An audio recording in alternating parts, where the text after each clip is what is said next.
Tumsifu Yesu Kristo.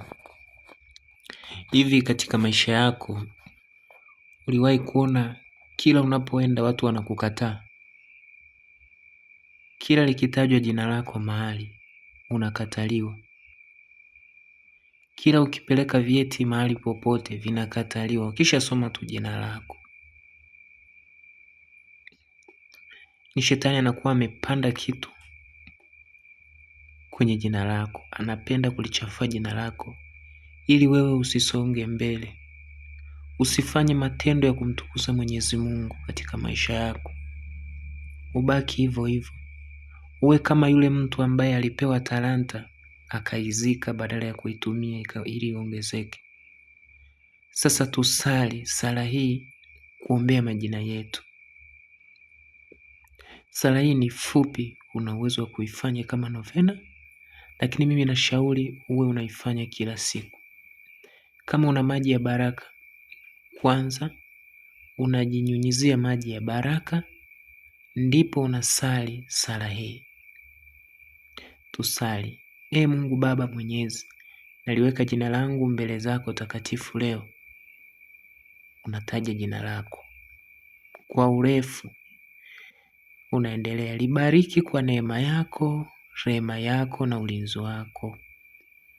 Bwana Yesu Kristo, ondoa katika jina langu kila laana, fedhea na maneno mabaya. Lifanye jina langu lijulikane kwa mema, heshima na baraka. Popote nitakapokwenda, amani yako iende na mimi, na watu waone wema wako kupitia maisha yangu. Mungu Mwenyezi, nifungulie milango ya mafanikio, kazi, upendo na neema. Jina langu liandikwe katika kitabu cha uzima na lisitenganishwe nawe milele. Nijalie kutembea katika haki, unyenyekevu na upendo wako, na kila nitakalofanya libarikiwe kwa uwezo wako mkuu. Kwa jina la Baba na la Mwana na la Roho Mtakatifu. Amina. Kwa nini tunasali sala hii? Tunasali sala hii ili Mwenyezi Mungu, kama jina letu lina laana, ziondoke. Jina letu likitajwa tusipate fedhea. Wale wanaotuwekea maneno mabaya juu ya majina yetu, maneno yale yasifanye kazi.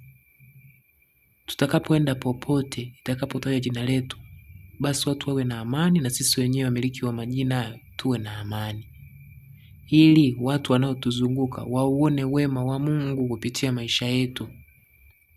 Lakini zaidi, tunasali sala hii ili Mwenyezi Mungu afungue mafanikio katika maisha yetu, mfano kazi, pesa, upendo, neema. Na mwisho zaidi, jina letu au jina lako lisiandikwe katika kitabu cha wenye watenda dhambi.